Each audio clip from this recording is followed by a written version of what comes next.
ये lecture first year के students के लिए है। इसमें हमने प्लेट जो टेक्टोनिक थ्योरी है उसके ऊपर हमने पहले प्रीवियस में चर्चा की हुई है। अब उसी में जो कुछ प्लेट्स हैं उनकी कुछ मूवमेंट्स होती हैं, तो वो जो मूवमेंट्स हैं उनको हमने अलग अलग तरह से जिसे कहें डिस्क्राइब किया हुआ है। जो प्लेट्स की मूवमेंट वो बेसिकली तीन तरह से रहती है। एक डाइवर्जेंट होता है, कन्वर्जेंट होता है और ट्रांसफॉर्म होता है। तो हम इन्हीं तीनों को कन्वर्जेंट, डाइवर्जेंट और ट्रांसफॉर्म को अलग अलग तरीके से जानने की कोशिश करेंगे। ये जो स्लाइड है इसमें अगर आप देखो तो ये हमारे पास लिथोस्फीयर है। ये पूरा स्ट्रक्चर लिथोस्फीयर का, ये ऊपर का जो आप देख रहे हो ब्राउनिश थोड़ा सा, ये लिथोस्फीयर है। उसके बाद ये वाला पोर्शन जो है वो ओशन क्रस्ट का है। उसके नीचे हमारे पास जो है एस्थेनोस्फीयर रहता है और इस एस्थेनोस्फीयर में ही कुछ हमें हॉटस्पॉट्स जिसे कहें कुछ जो है वीक पॉइंट्स जो है वो मिल जाते हैं। तो ये अगर हम देखें तो बेसिकली होता क्या है कि ये अगर एग्जाम्पल 1 लें तो आपके पास अगर मैं इसको कहूँ कि ये डाइवर्जेंट प्लेट है कोई, तो डाइवर्जेंट से हमारा क्या, हम नेक्स्ट स्लाइड में इसको जानने की भी कोशिश करेंगे। डाइवर्जेंट प्लेट में क्या होता है कि ये जो अगर एक एग्जांपल है, अगर कोई एक हमारे पास सरफेस है तो फोर्स एक इस तरफ लगेगी और एक इस तरफ लगेगी, यानी अपोजिट डायरेक्शन में फोर्स जो है लगेंगे। जब वो दोनों विपरीत दिशा में खींचेंगी तो यहाँ इस तरह की जो मूवमेंट रहती है उसको हमने क्या कहते हैं, डाइवर्जेंट रहता है।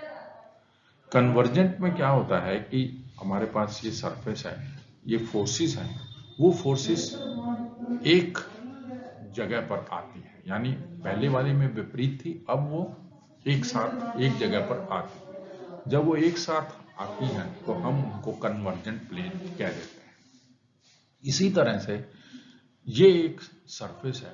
इस सरफेस में अगर आप देखें तो जो फोर्सेस हैं वो अपोजिट डायरेक्शन में, यानी ये क्या कर रही हैं, प्लेट्स जो हैं बाउंड्रीज के बीच की जो वो है प्लेट्स जो हैं इनको इस तरफ खींच रही हैं और इस तरफ खींच रही हैं, यानी वो ट्रांसफॉर्म कर रही हैं, वो एक दूसरे से अलग चल रही हैं। तो जब इस तरह की कोई मूवमेंट रहती है तो हम उसको क्या कहते हैं, ट्रांसफॉर्म प्लेट बाउंड्रीज कहते हैं।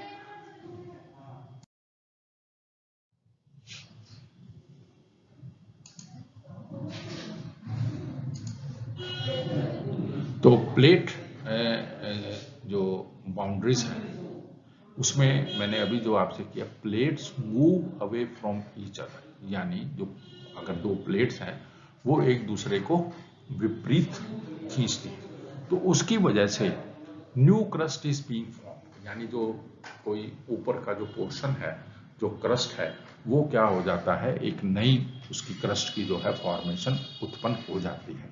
जब इस तरह से कोई क्रस्ट की फॉर्मेशन उत्पन्न होती है तो हम उसको डाइवर्जेंट प्लेट बाउंड्रीज के नाम से जानते हैं।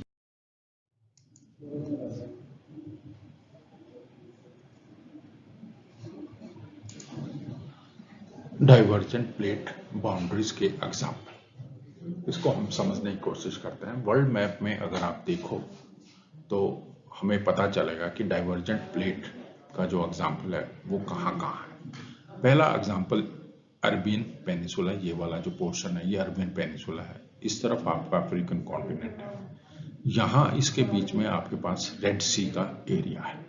तो ये रेड सी का जो एरिया इमर्ज हुआ है या आज हमें जो रेड सी नजर आता है, ये बेसिकली आपस में पहले क्या थे, किसी टेक्टोनिक फोर्सेस की वजह से जुड़े हुए थे पहले, और फिर टेक्टोनिक फोर्सेस की वजह से अलग हुए। अब वो जो अलग होने की प्रक्रिया है वो एक डाइवर्जेंट प्लेट के बाउंड्रीज का एक एग्जाम्पल है, यानी ये प्लेट इधर किसकी, ये प्लेट इधर किसकी, और जब अपोजिट डायरेक्शन में खिसकी तो उसके बीच में एक गैप क्रिएट हुआ। वो गैप जो क्रिएट हुआ उसने रेड सी का निर्माण किया। यही चीज आपको यहाँ भी नजर आएगी। ये लेक विक्टोरिया जो है वो वाला एरिया जो है वो भी क्या है आपका पास इसी तरह की जो क्या कहते हैं डाइवर्जेंट प्लेट है, वो उसका एक एग्जाम्पल है। एक और एग्जाम्पल आपके पास है मिड अटलांटिक ओशन रिज का। अगर आप ये वाला पोर्शन देखें तो ये अफ्रीका, ऊपर यूएसए का एरिया, इधर यूरोप, ये आपके पास जो है क्या कहते हैं अफ्रीका का है।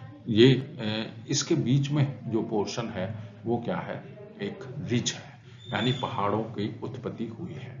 तो ये जो उत्पत्ति हुई है, ये कहा जाता है कि ये पोर्शन और ये पोर्शन, अगर आपने प्लेट टेक्टोनिक थ्योरी का मैंने जो एग्जांपल दिया था पहले उसको समझाया था, तो वैगनर्स के द्वारा जो प्रोपेगेट किया गया है कि भी कॉन्टिनेंट जो है अपनी उनमें मूवमेंट रहा और उसके मूवमेंट की वजह से वो एक दूसरे से अलग हुए हैं।